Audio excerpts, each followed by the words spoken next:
Mon cher ami Gilles Benoît Afangweki, bonsoir, comment vas-tu? Je viens, faute de pleurer, j'essaie de rire en pensant à notre amitié et sincèrement, ce n'est pas facile. Qu'est-ce qui n'a pas marché, mon cher Benoît Afangweki? Gilles, on a beaucoup fait quand même hein, pour ce pays. On avait beaucoup de rêves. Tu te souviens qu'on avait invité Monsieur Bona Awilon Keteouli Diato à l'université. Toi et moi, nous étions assis de part et d'autre de Monsieur Keteouli.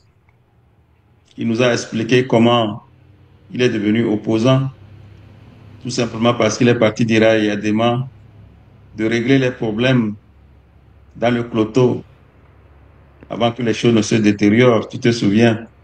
On était fiers du travail qu'on faisait. Hein.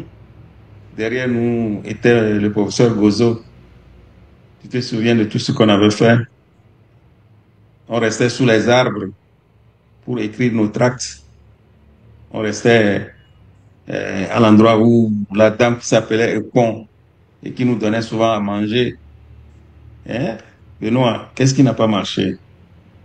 J'étais vu sur un plateau avec le ministre Adrouvi qui avait perdu tout son latin. Il ne savait pas quoi dire, c'était honteux. Benoît, toi l'éloquent, qui faisait de l'éloquence et du savoir-parler un art, une priorité, je t'ai vu sur ce plateau-là où tu racontais des platitudes. Aïe, aïe, aïe, aïe, aïe, aïe, Benoît, qu'est-ce qui n'a pas marché? Benoît Afangbeji, je t'ai vu dans une couleur bleu-blanc, hein, jusqu'à la cravate, qui montrait que tu étais complètement acquis au RPT Unir. Aïe, aïe, aïe, aïe, aïe, mon cher Benoît, ça m'a fait tellement mal, hein, ça m'a tellement fait mal. La première fois où je t'ai apostrophé, je t'avais fait savoir que Maître Okansé nous avait dit de ne pas faire confiance aux avocats du Togo. Qui sait ce qu'il disait, c'était comme ça dans son testament. Il nous disait cela parce qu'il disait que les avocats, il avait compris que les avocats du Togo, dont lui-même, le barreau du Togo, dont lui-même faisait partie, n'étaient pas indiqués à nous mener à bon port en ce qui concerne la lutte de libération du Togo. J'étais avec Yabouri Anselme et Abraham Ake. C'était à la Commission béninoise des droits de l'homme. Je t'avais dit ça, je t'ai rappelé ça la dernière fois. Je t'ai également rappelé comment nous appelions, nous les jeunes, à l'époque, nous appelions les, certains juristes, on les appelait des juristes du diable en service télécommandé. Tu te souviens? Des juristes du diable en service télécommandé. Il me semble que c'est ça que vous êtes devenu aujourd'hui. Toi aussi. Toi, tu es devenu un juriste du diable en service télécommandé. Cette expression est de Antoine Folly. Il a prononcé le 6 juin 1991 au bâtiment Oba. C'était à l'occasion de la première sortie de l'opposition ensemble. La première fois que l'opposition sortait euh, euh, après le monopartisme. Et ce jour-là, Antoine Folly et Kofigo ont failli en venir aux mains, tu te souviens? Hein? Antoine Folly estimait que les avocats qui étaient sur le terrain n'avaient pas fait leur boulot, qu'il fallait que le 5 octobre devait se conclure par le départ d'Yadema, mais que les avocats avaient estimé que si Yadema partait, il resterait un vide.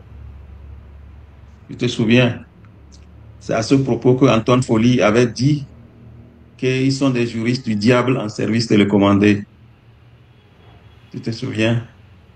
On est revenu au campus avec cette expression et qu'on se plaisait à utiliser lorsqu'on parlait des gens qui étaient traîtres.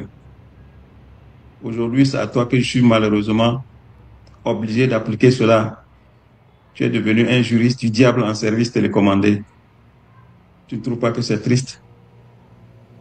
Tu étais venu me voir à Lomé, pardon, tu étais venu de Lomé pour me voir à Cotonou en 1994. Notre amitié était toujours au beau fixe. Aïe, aïe, aïe, aïe, aïe, aïe, ça me fait mal. Benoît Afangweji, on a l'impression que vous avez, avez-vous euh, la certitude que rien ne va bouger au Togo ou bien qu'est-ce qui vous fait faire des choses comme ça? Vous pensez que Faure Gnassingbé restera éternellement au pouvoir? La famille Gnassingbé restera au pouvoir? Tu dis que Faure Gnassingbé a construit des routes chez toi à Vaughan, alors que c'est faux. Pourquoi tu fais ça? Tu fais des choses comme ça, pourquoi? Tu dis que les femmes là-bas reçoivent des prêts. C'est sur toute l'étendue du territoire, cette escroquerie qui s'est installée, qui appauvrissent les femmes dans certains villages. Les femmes ont fui parce qu'elles ne peuvent même pas rentabiliser les prêts qu'on leur a faits. Et elles ont fui le milieu. C'est de ça que tu parles. Maître Benoît Afangbeji, aïe, aïe, aïe, aïe, aïe, aïe, notre jeunesse, tu l'as prostituée, tu l'as prostituée. Je ne sais pas ce que nos amis Joe Johnson, Kalis Maoulé, Amousso, Kokouvi, Dosser, nos camarades avec qui nous travaillions, je ne sais pas ce qu'ils pensent de toi. Qu'est-ce qu'ils sont devenus? Est-ce que tu penses encore à eux? Est-ce qu'il t'arrive de penser à moi? Et si tu penses à moi, qu'est-ce que tu penses? Qu'est-ce que ça te fait? Hein? Il était question à un moment donné que tu viennes me visiter aux États-Unis. Tout ça, c'est à l'eau maintenant. Maître Benoît Afangbeji, c'est triste. C'est triste. C'est triste. La justice togolaise, c'est une déception. Les acteurs de la justice togolaise. Je reviendrai sur ce thème. C'est un thème entier. J'avais voulu combiner ça avec cette sortie, mais ça aurait été rabaissé, ce grand thème-là, avec, un événement malheureux que vous venez d'être là, les acteurs. Maître Benoît Afangbeji, je te laisse sur ces mots tristes. Benoît, tu as déçu tout un monde. Je ne sais pas comment tu t'en sortiras, mais c'est difficile et c'est pénible pour nous. Bonne soirée. Merci.